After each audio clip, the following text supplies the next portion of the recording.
আজকে বাসমতি চাল দিয়ে দারুণ একটা রেসিপি করে দেখাবো। তার জন্য দেখুন আমি অল্প করে বাসমতি চাল নিয়েছি, খুব ভালো করে ধুয়ে নিয়েছি।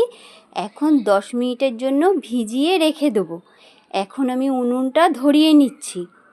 উনুন ধরে গেছে। এখানে আমি 500 গরুর দুধ নিয়েছি, দুধটা একটু ফুটিয়ে নিচ্ছি। বেশ সুন্দর ফুটে উঠেছে। এখন এর মধ্যে 2টো এলাচ দিয়ে দিচ্ছি। যেই বাসমতি চালটা আমি ভিজিয়ে রেখেছিলাম, এখন জল ঝরিয়ে নিচ্ছি। একটা মিক্সির জারের মধ্যে দিয়ে আধ ভাঙা গুঁড়ো করে নিচ্ছি। দেখুন আধ ভাঙা গুঁড়ো করে নিয়েছি। সামান্য একটু ঠান্ডা দুধ দিয়ে খুব ভালো করে মিশিয়ে নিচ্ছি। মিশিয়ে এখন কড়াইয়ের মধ্যে ঢেলে দিচ্ছি। এখন খুব ভালো করে জাল দিয়ে নেব।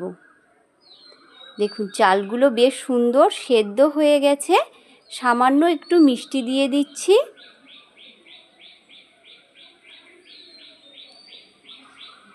মিষ্টিটা আমার রেডি হয়ে গেছে। এখন আমি একটা বাটির মধ্যে ঢেলে নিচ্ছি। ওপর দিয়ে কিছু কিশমিশ আমি সাজিয়ে নিচ্ছি। মিষ্টিটা আমার রেডি হয়ে গেছে। কেমন লাগলো জানাবেন।